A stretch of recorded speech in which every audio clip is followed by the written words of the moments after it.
ઉત્તર પ્રદેશના હાથરસમાં સત્સંગ દરમિયાન થયેલી નાસભાગની ઘટના અંગે એસઆઈટીએ 300 પાનાનો તપાસ રિપોર્ટ સોંપ્યો છે. તો 2 જુલાઈએ સાકર વિશ્વહરી ઉર્ફે ભોલે બાબાના સત્સંગમાં નાસભાગમાં 121 લોકો માર્યા ગયા હતા. એસઆઈટીએ પોતાના રિપોર્ટમાં લખ્યું છે કે સત્સંગનું આયોજન કરતી સમિતિની બેદરકારીને કારણે આ દુર્ઘટના થઈ છે. આ ઉપરાંત વહીવટી તંત્ર પર પણ સવાલો ઊભા થયા છે. જો કે રિપોર્ટમાં ભોલે બાબાનો કોઈ ઉલ્લેખ નથી. માહિતી અનુસાર એસઆઈટીના રિપોર્ટમાં 119 લોકોના નિવેદન પણ નોંધવામાં આવ્યા છે. તપાસમાં ટીમમાં એડીજી આગ્રા ઝોન અનુપમ કુલશ્રેષ્ઠ અને અલીગઢના કમિશનર ચૈત્રા વી સામેલ હતા. આ સિવાય સત્સંગમાં મૃતકોના સ્વજનો અને ઇજાગ્રસ્ત ભક્તોના નિવેદન પણ નોંધવામાં આવ્યા છે.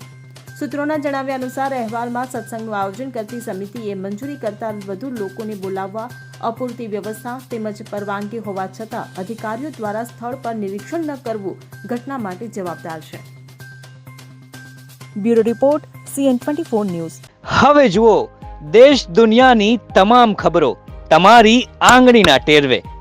ઉઠાવો મોબાઈલ અને Google Play Store પરથી ડાઉનલોડ કરો અમારી CN24 ન્યૂઝ મોબાઈલ એપ.